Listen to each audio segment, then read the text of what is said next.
नमस्कार दोस्तों, मैं एक सार में चंद्रशेखर उगले आपका अपने शेयर मार्केट यूट्यूब चैनल पे स्वागत करता हूं। हम देखेंगे निफ्टी और बैंक निफ्टी का एनालिसिस और कल के लिए प्रिडिक्शन। आज था बैंक निफ्टी का एक्सपायरी और आज अच्छे मूवमेंट बैंक निफ्टी ने भी दिए। तो आज का मार्केट था, मार्केट में सेंसेक्स और निफ्टी ने 0.14% का पॉजिटिव क्लोजिंग दी। फिर निफ्टी और निफ्टी ने नेगेटिव 0.23 और 0.55% नेगेटिव क्लोजिंग दी है। स्मॉल कैप और मिड कैप बिल्कुल अपोजिट रहा। स्मॉल कैप ने 0.130% तक नेगेटिव क्लोजिंग दी, बल्कि मिड कैप ने अप टू 30% पॉजिटिव क्लोजिंग दी। सबसे ज्यादा नेगेटिव और कोई सेक्टर आए तो वो है पीएसयू बैंक, 0.40% ये नेगेटिव क्लोजिंग दी है। अब उसके बाद मेटल और मीडिया 0.90 और 0.80%। उसके बाद प्राइवेट बैंक 67% नेगेटिव क्लोजिंग दिया। आईटी और ऑटो सेक्टर में ज्यादा हमें तेजी नजर आई है और अच्छी पॉजिटिव क्लोजिंग दी है आईटी और ऑटो ने। अब हम बैंक निफ्टी और निफ्टी में अगर हम देखेंगे तो निफ्टी में एक हैमर टाइप की कैंडल बनी है, इसको हम देख सकते हैं। ये जो है हैमर टाइप की कैंडल बनी है, लेकिन ये रेजिस्टेंस के पास है। इसको हम डिमांड जोन भी, सप्लाई जोन भी बोल सकते हैं। लेकिन बैंक निफ्टी का अगर आप देखोगे तो ये मिड लेवल पे ट्रेड कर रही है। अब सबसे पहले हम निफ्टी में देखेंगे कि हमारा आवरली में अभी अभी अगर रेंज आप यहाँ पे देखोगे, इस तरह अगर आप देखते हो तो अभी भी निगेटिव है।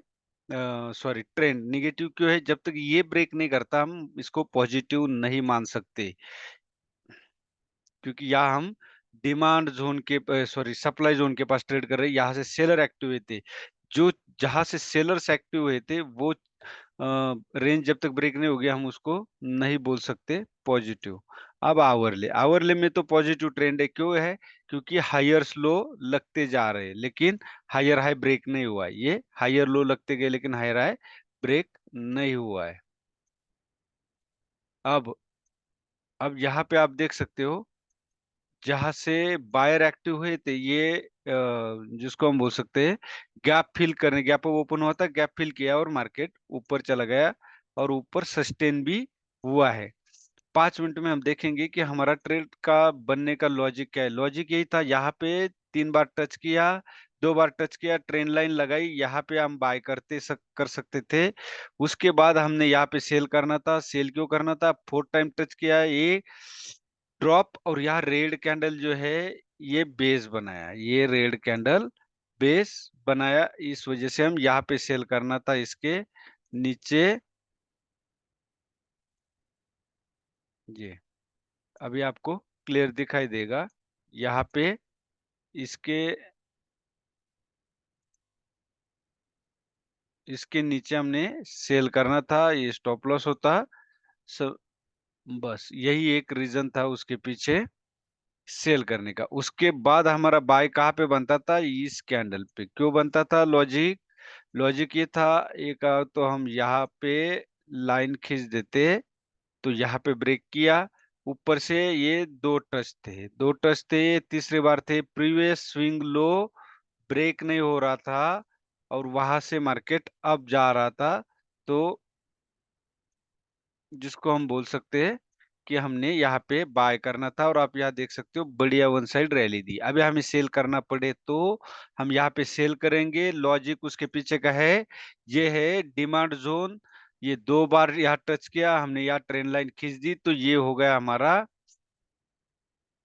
Third third touch. अब यहाँ से सेलर्स एक्टिव हो सकते हैं। अभी बाय करना पड़े तो हम बाय कहाँ पे करेंगे? अभी यहाँ पे 19,760 के ऊपर हम बाय करेंगे। बाय करने के पीछे का लॉजिक यही है कि प्रीवियस स्विंग हाई जो था, डब्ल्यू पैटर्न बनने के बाद जो हाई ब्रेक किया वहां पुल बैक नहीं आया, तो ये कल यहाँ पे ओपन हो सकता है। यहाँ पे पुल बैक आता है, हैमर डोजे और स्टार कैंडल मिलती है तो हम उसके ऊपर बाय करेंगे और नीचे छोटा सा स्टॉप लॉस लगाएंगे।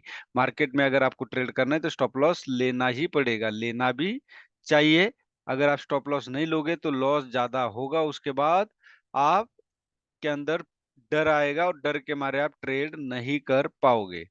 ये था निफ्टी का एनालिसिस। यहाँ पे सेल करेंगे, इसके ऊपर अगर बाय करेंगे, लेकिन कंसोलिडेशन के बाद ही बाय करेंगे 19,830 के ऊपर।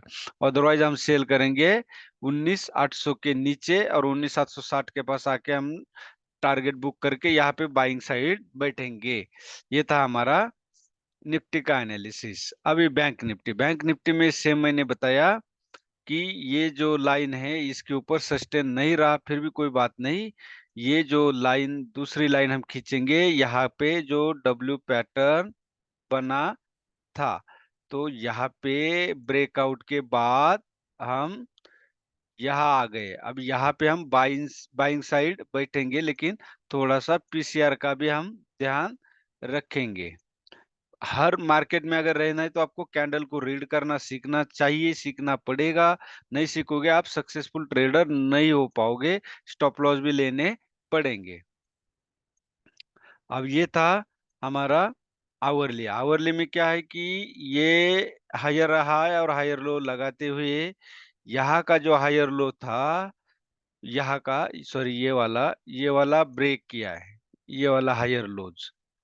तो अब यहाँ क्लोजिंग भी इसके नीचे ही है, तो यहाँ थोड़ा संभाल के रहना पड़ेगा।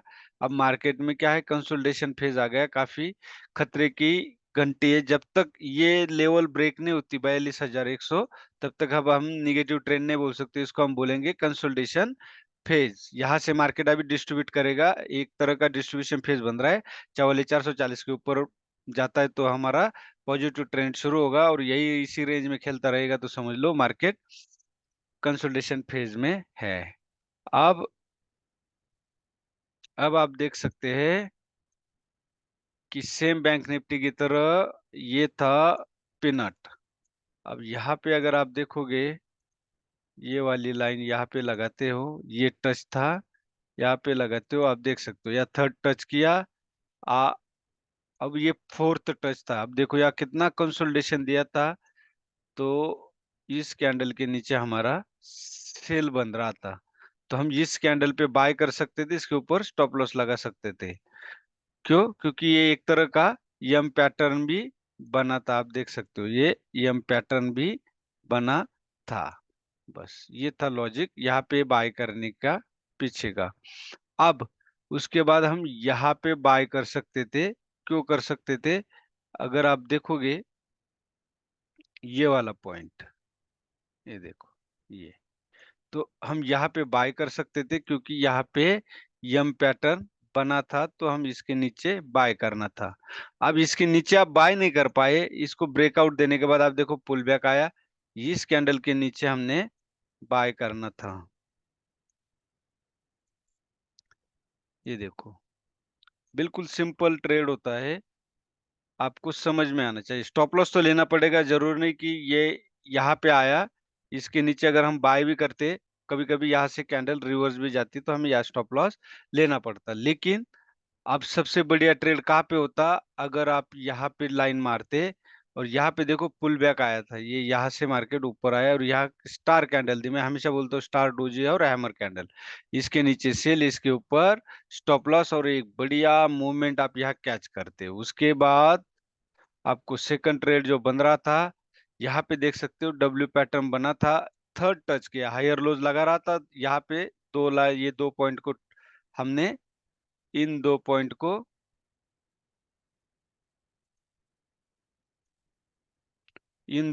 हमने कनेक्ट कर लिया, और यहाँ पे एक ट्रेंड लाइन लगाई, और इस हैमर कैंडल के ऊपर हमने बाय कर लिया, और यहाँ स्टॉप लॉस। बस यही था। अब कल के लिए 43,420 के नीचे हम सेल करेंगे। क्यों? क्योंकि ये जो लाइन है यहाँ पे, इसको हम बोल सकते हैं, यहाँ पे देख सकते हो, ये लाइन अभी रेजिस्टेंस का काम करेगी, और यहाँ पे सेलर्स एक्टिव हुए थे इस पॉइंट पे, आप देख सकते हो। तो हम यहाँ पे सेल करेंगे 420 के नीचे, और 43,500 के ऊपर बाय करेंगे। लेकिन बाय तब करेंगे, या तो कंसोलिडेशन देगा, या तो ब्रेकआउट के बाद एक पुल बैक देगा, तभी हम बाय करेंगे, अदरवाइज कॉल साइड बाय नहीं करेंगे। सेल साइड 420 के नीचे हम सेल करेंगे। फर्स्ट टारगेट होगा हमारा 351.70 पॉइंट का। इस यहाँ फिर हम बाय साइड बैठेंगे 43,350 के पास। रीजन, ब्रेकआउट दिया, पुल बैक नहीं आया, यहाँ पुल बैक आता है तो स्टार डोजी और हैमर कैंडल मिलते हैं, तो हम यहाँ बाय करेंगे और छोटा सा स्टॉप लॉस लेके एग्जिट हो जाएंगे, अगर हमारे अगेंस्ट जाता है ट्रेड तो। ये हो गया हमारा बैंक निफ्टी का एनालिसिस।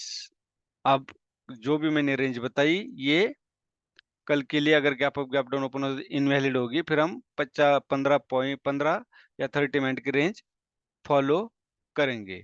मैं इस चैनल पे कोई भी बाय और सेल का सिग्नल नहीं देता, एजुकेशन पर्पज से मैं अपने शेयर मार्केट टेलीग्राम चैनल पे पोस्ट करता रहता हूँ, जिससे आप लोगों को सीखने को मिले और मार्केट से पैसा कटे। और दूसरे जो मैनिपुलेशन करते लोग, उनसे आप लोग बचे कि स्टॉक मार्केट है, इससे आपको खुद सीखना पड़ेगा, खुद पैसा कमाना पड़ेगा, कोई आपको पैसा कमा के नहीं देगा। और जो अच्छा ट्रेडर है उसको ये सब चीजें झूठ मूठ की करने की जरूरत नहीं है। वीडियो अच्छा लगे तो लाइक कीजिए, शेयर कीजिए और सब्सक्राइब कीजिए। धन्यवाद। जय हिंद।